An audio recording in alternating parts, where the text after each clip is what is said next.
pelaksanaan. Yang pertama, hal apa saja yang harus dipenuhi oleh kedua calon mempelai saat ingin mendaftar menikah di kantor urusan agama Kota Banjar? Berdasarkan Kepirjen nomor 473 tahun 2020 bahwa persyaratan administrasi pendak nikah itu yang pertama adalah akta kelahiran. Jadi calon pengantin itu harus mempersiapkan fotokopi akta kelahiran pertama.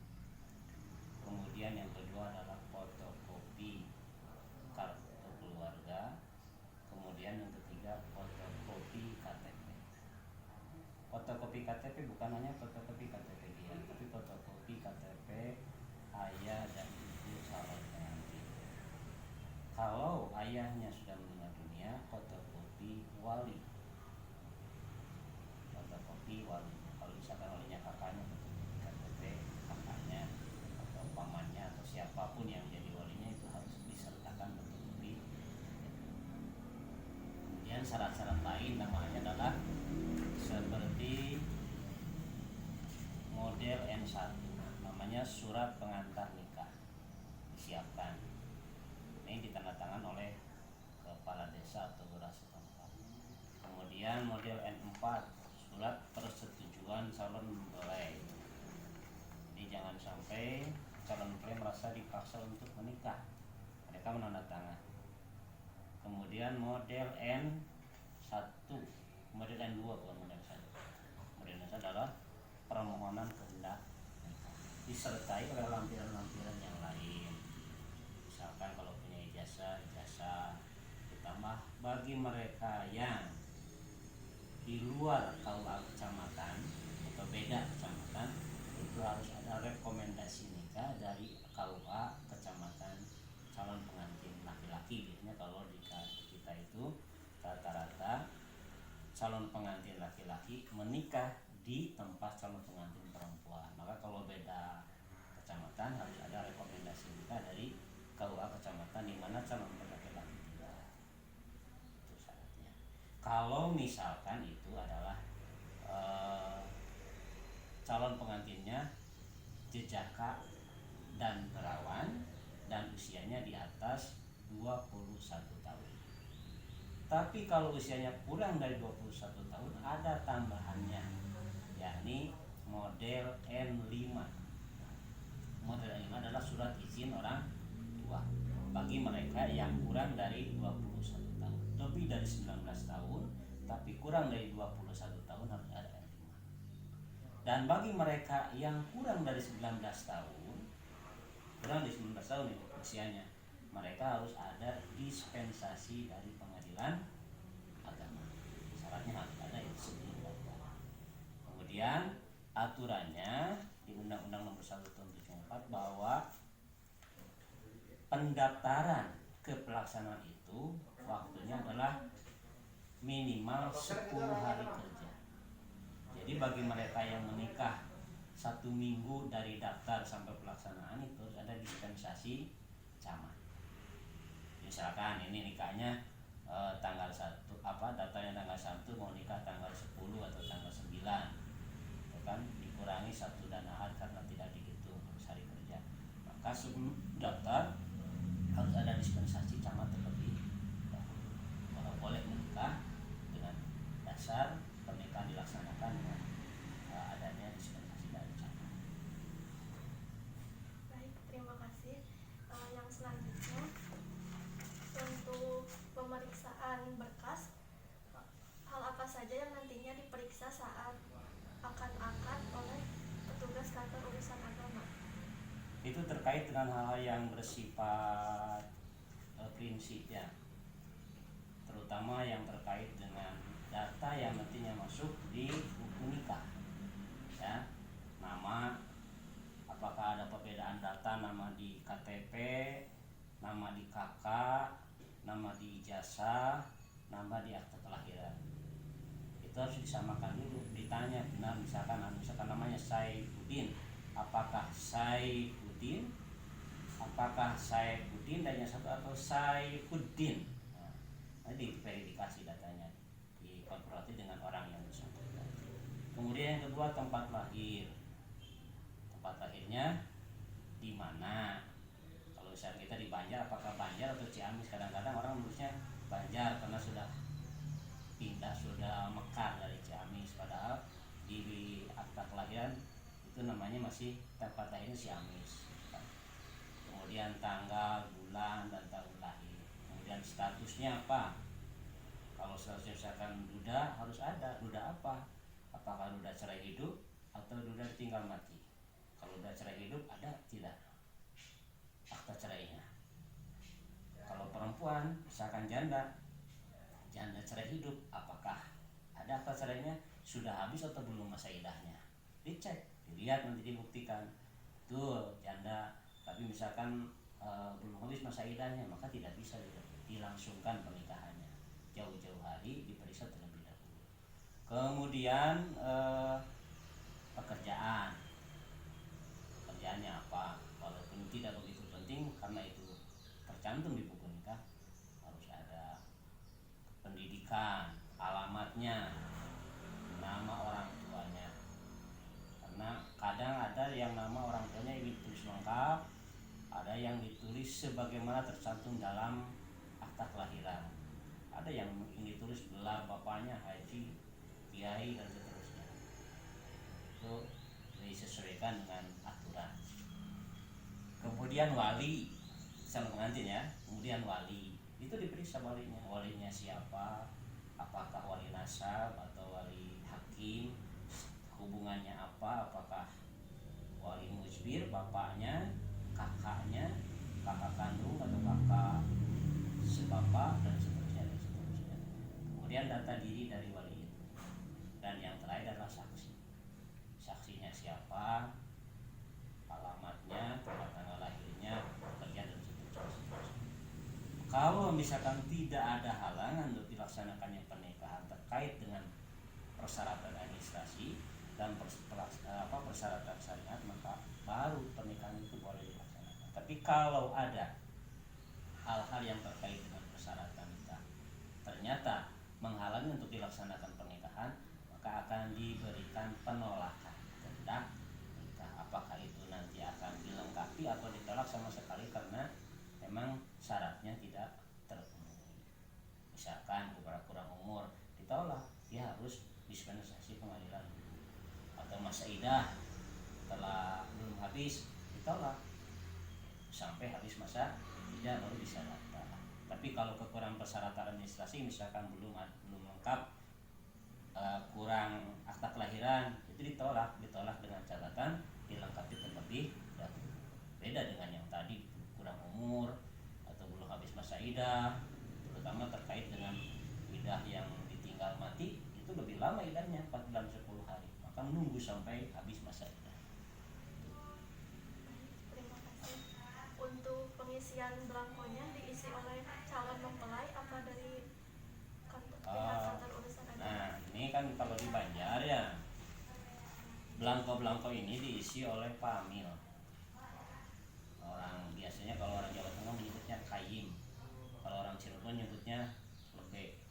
Diisi ratanya tulisan Pak Lebek. Mereka menyerahkan berkas ke Pak Lebek yang isi, Pak Lebek yang meminta tanda tangan dari lurah dan seterusnya. Tapi kalau khusus di lingkungan Kecamatan Banjar ini banyak yang daftar sendiri.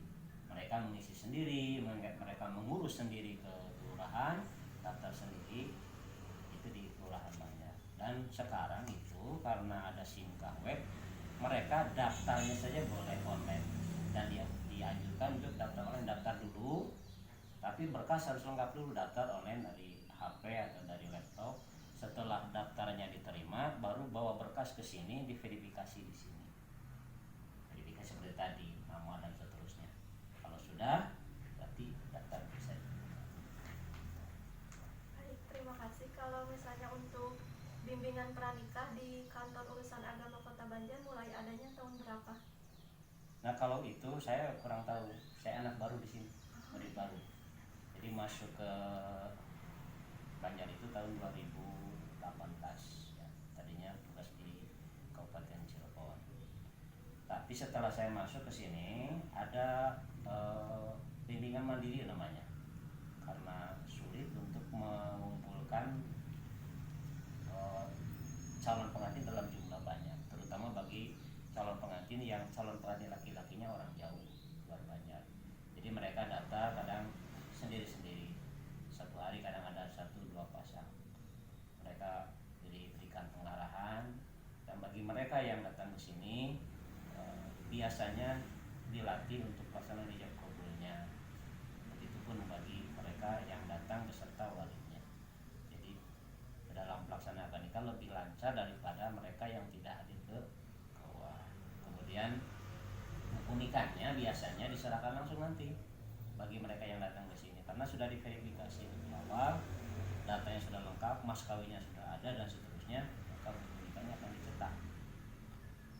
Begitu selesai akad nikah, buku nikah diserah. Tapi bagi mereka yang tidak hadir ke sini, verifikasi data dilaksanakan di tempat akad nikah. Di data ini masih kosong. Petugas datang ke lokasi akad nikah, diverifikasi di sana, buku nikah diserahkan nanti 1, 2, 3 hari sampai 1 minggu setelah akad nikah. Dicetaknya kemudian. Materi bimbingan disesuaikan dengan kondisi yang ada. Materi bimbingan saat ini itu biasanya siapa sih yang kebetulan ada, tidak ada kegiatan yang mengisi bimbingan seperti itu. Tapi ada juga bimbingan yang dilaksanakan oleh Kemenang. Biasanya tempatnya bukan di KUA. Jadi KUA menyerahkan daftar calon pengantin yang akan menikah, kemudian panitia yang melaksanakan bimbingan itu adalah pihak Bimas Islam. Dilaksanakannya ada yang di Gedung Dakwah, ada yang di Gedung NU, 2 hari biasanya. Jadi kita menerima kewajiban, melaksanakan kewajiban hanya untuk menyerahkan datanya saja. Yang melaksanakan bimbingannya bukan kita, tapi pihak pemenang dengan fasilitator yang telah tersertifikasi. Begitu.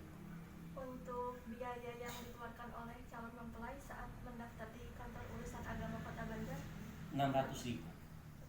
Kalau menikahnya di luar, jadi KUA tidak menerima pembayaran biaya nikah, biaya daftar nikah. Jadi begitu mereka daftar ke KUA, KUA mengeluarkan billing, daftar tagihan. Billing itu dibawa ke bank, bisa ke BTN, BRI, Mandiri, atau ke kantor pos. Jadi mereka tidak usah ngomong apa-apa, serahkan itu, bayar 600.000. Pulang dari sana, slip setoran dan bukti tagihannya diserahkan lagi ke sini, dimasukkan ke berkas sebagai bukti bahwa itu pernikahan dilaksanakan di luar kantor. Tapi bagi yang nikahnya di kantor, tidak ada kewajiban untuk membayar, alias 0 rupiah. Begitu. Ya, terus. Baik Pak, mungkin itu saja yang saya tanyakan kepada Bapak. Terima kasih atas waktunya. Mohon maaf mengganggu waktunya. Oh, nggak apa-apa. Mudah-mudahan jawaban saya bisa memenuhi apa yang ditanyakan. Mohon maaf juga atas kekurangannya. Saya tidak bisa memberikan jawaban yang memuaskan mungkin. Hanya insya Allah apa yang disampaikan itu sesuai dengan prosedur yang berlaku di KUA, terutama KUA Kecamatan. Assalamualaikum warahmatullahi wabarakatuh. Di sini saya akan memberikan argumentasi mengenai pendaftaran dan pemeriksaan nikah yang ada di kantor urusan agama Kota Banjar. Menurut saya, pendaftaran dan pemeriksaan nikah yang ada di KUA Kota Banjar ini setara antara undang-undang dengan munakahat, di mana pendaftaran nikah ada dalam Undang-Undang Nomor 1 Tahun 1974.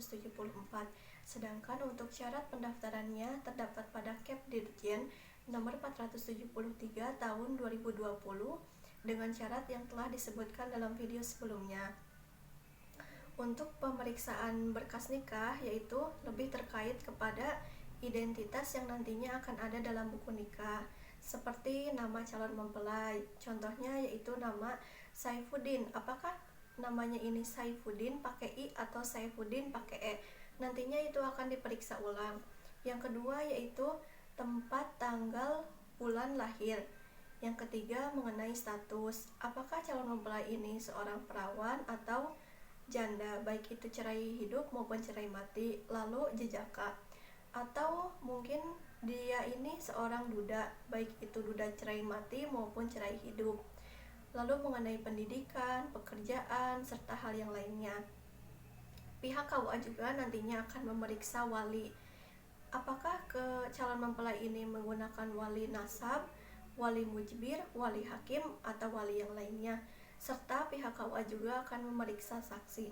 Nah, jika persyaratan semuanya telah dipenuhi, maka calon mempelai dapat melakukan pernikahan. Namun, jika ada syarat yang tidak terpenuhi, maka nantinya akan diberikan penolak kehendak nikah. Nah, di sini sesuai dengan munakahat, yaitu di mana jika seseorang ingin menikah, maka harus ada calon mempelai laki-laki, calon mempelai perempuan, wali, serta saksi. Untuk pengisian blanko yang ada di KUA Kota Banjar ini dilakukan oleh Pak Amil. Namun karena kondisi pandemi saat ini, lebih ditekankan untuk mengisi secara online dan untuk berkasnya tetap harus dibawa ke kantor urusan agama Kota Banjar. Nah, di sini juga saya menanyakan mengenai pendidikan pranikah. Ternyata pendidikan pranikah yang ada di KUA Kota Banjar ini dilakukan secara mandiri dan lebih menekankan kepada pembelajaran ijab qabul. Untuk biaya pernikahan yang ada di KUA Kota Banjar ini gratis jika calon mempelai melangsungkan pernikahan di KUA. Namun jika di luar KUA, maka calon mempelai harus membayar sebesar Rp600.000. Mungkin itu saja yang dapat saya sampaikan. Mohon maaf bila banyak kekurangan. Terima kasih. Wassalamualaikum warahmatullahi wabarakatuh.